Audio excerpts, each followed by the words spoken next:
கர்த்தர் நல்லவர், அவர் கிருபை என்றும் உள்ளது. ஆண்டவராகிய இயேசு கிறிஸ்துவின் நாமத்தினால் உங்கள் ஒவ்வொருவருக்கும் அன்பின் வாழ்த்துக்கள். இன்று ஜனவரி 12ஆம் தேதி திங்கட்கிழமை. இந்த நாள் உங்களுக்கு சமாதானமான ஆசீர்வாதமான நாளாக இருப்பதாக.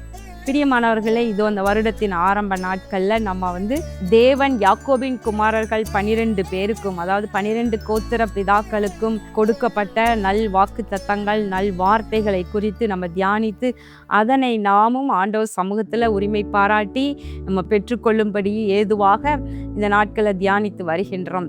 பிரியமானவர்களே, இந்த வசனங்கள் எல்லாம் இந்த ஆண்டு நம்முடைய கேலண்டர்ல அழகாக பிரிண்ட் பண்ணப்பட்டிருக்கிறது. இந்த வசனங்கள் எல்லாம் ஜெபம் பண்ணி ஆண்டவர் சமூகத்துல காத்திருந்து இது வேதத்திலிருந்து அழகாக எடுத்து நான் கொடுத்திருக்கின்றேன், அதை அச்சிட்டு இருக்கின்றோம்.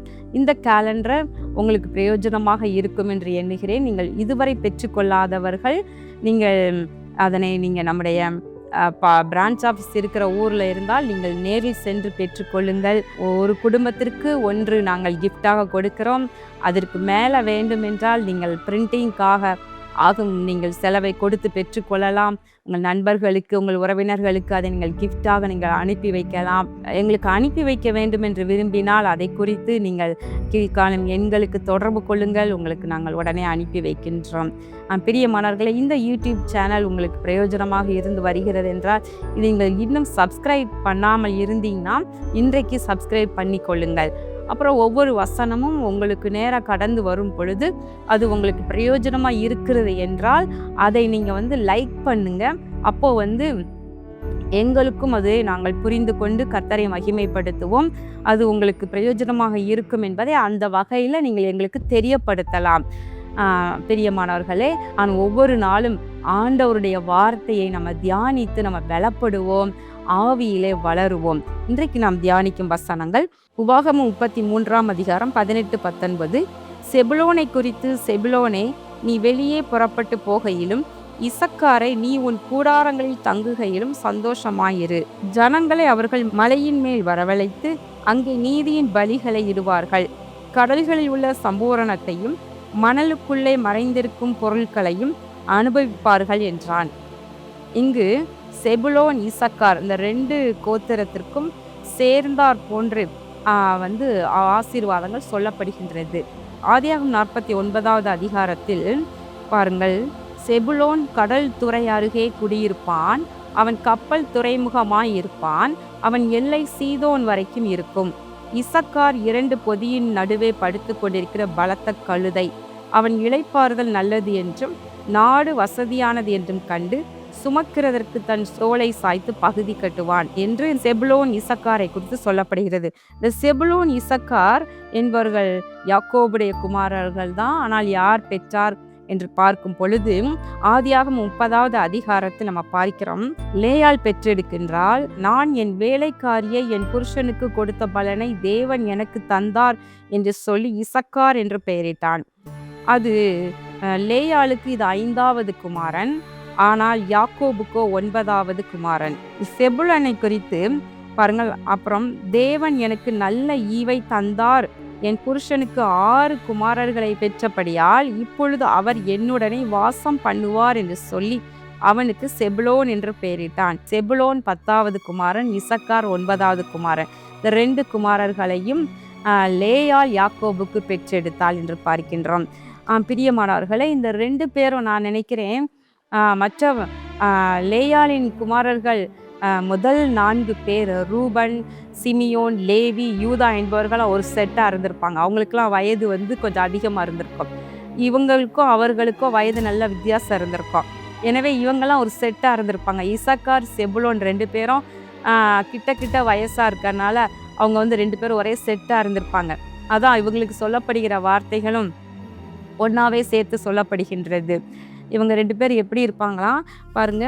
அதாவது செபுலோன் நீ வெளியே புறப்பட்டு போகையிலையும், இசக்காரை நீ உன் கூடாரங்களில் தங்கி இருக்கிறதுலையும் நீ சந்தோஷமா இரு என்று சொல்லப்படுகின்றது. அப்படின்னா என்ன அர்த்தம்? அவங்களுக்கு வீட்டில் இருக்கும் பொழுதும் ஒரு சமாதானம், சந்தோஷம், வெளியில் புறப்பட்டு போனாலும் ஒரு சமாதானம், சந்தோஷத்தை, இப்படிப்பட்ட ஆசீர்வாதத்தை கர்த்தர் கொடுக்கிறார்.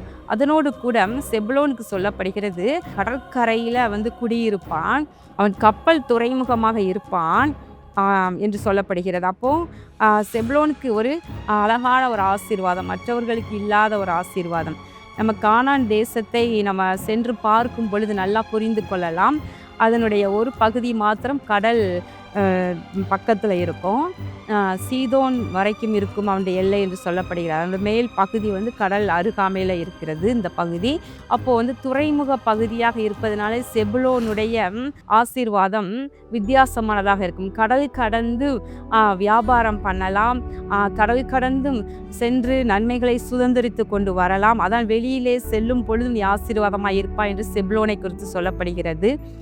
பிரியமானவர்களே, அப்போ மற்ற சகோதரர்களுக்குரிய சுதந்திரங்கள் வீதம்லாம் பாருங்கள், இதெல்லாம் கானான் தேசத்துக்குள்ளே இருக்குது. கடல் மாத்திரம் பார்டர் பகுதியில் இருக்கிறத நம்ம பார்க்கலாம்.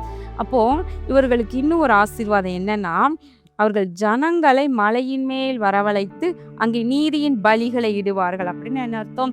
இவங்க நீதியின் பலிகளை செலுத்துகின்றவர்கள். அப்ப என்ன அர்த்தம்? மக்களை எல்லாம் தேவனை தேடும்படியாக ஒருமுகப்படுத்தி கூட்டுவார்கள்.